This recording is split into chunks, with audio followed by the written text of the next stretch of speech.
So there are final thoughts from all of the content that we've covered throughout this course. So I've got a few additional tips as well. So one of the things to think about is to think like Google would think. Determine your website, if it's a good quality site, is this something that Google would want to present to their search engine users as content in regards to that particular search topic. Also think about the way that Google would not want to miss major news stories or information or web pages about a hot topic.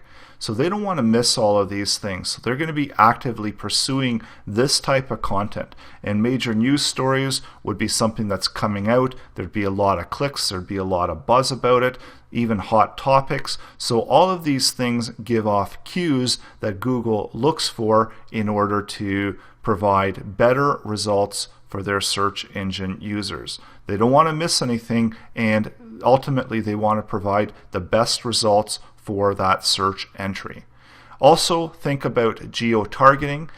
This helps determine your area, and especially within Bing. Bing is looking at this as well. So locate where your company is located.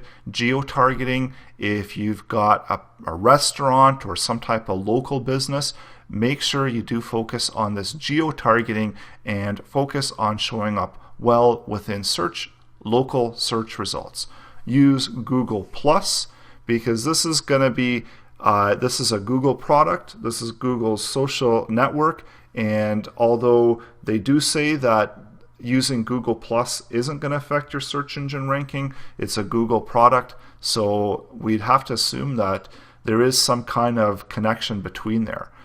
Build your brand. The stronger your brand is online, the more relevant you're going to be for that brand. So make sure you're building a brand. Avoid overdoing SEO. So avoid also too many pop-ups, distractions. You don't want to have a very distractive website. When you're placing ads in your website, make sure there aren't too many ads above the fold. Keep them below the fold.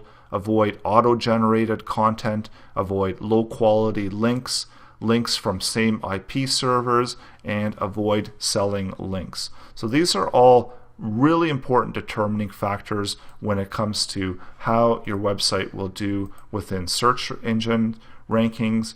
And here we've got a definition of what search and internet marketing strategy is.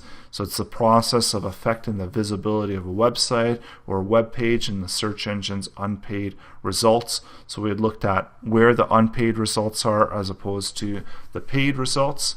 And this is essentially what an internet marketer does, and an SEO's strategy is to optimize the website to better perform within search engines.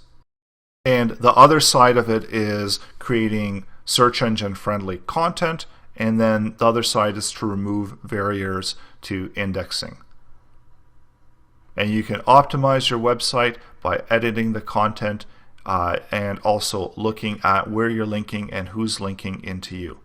Understand what your preferred target audience is and deliver content for that audience. So the basic principle: make web pages primarily for users, not for search. Don't deceive your users. Avoid tricks intended to improve search engine rankings. A good rule of thumb is, if you feel comfortable explaining what you've done to the website that competes with you or to a Google employee, then you should be fine with what you're doing. Another useful test is to ask, does this help my users? Would I do this would I like this if search engines provided this content for me as well? And also think about if you're going to be doing some actions for SEO, would you do this if search engines didn't exist? So sometimes it's good to kind of look at it as if search engines completely didn't exist, would you be doing what you're doing within your website? Preventing and removing user-generated spam on your site. So oftentimes if you have a WordPress site, you might be getting a lot of comments. So sometimes you can turn those comments off. So we always have that ability to leave those comments. So try to cut down on that user-generated spam. Only have quality content. You don't want to have a whole bunch of useless information because it's not going to serve any purpose on your website. Think about what makes your website unique and valuable and engaging to your users, and this is all about the content that you're delivering to those users. Make your website stand out and make it a place for users to want to go, to want to visit, to enjoy visiting. And the more your users will enjoy interacting with your content, the better your website will do. Also, monitor your website for hacking, remove any hacked content or any malicious code or anything that can cause issue within your website.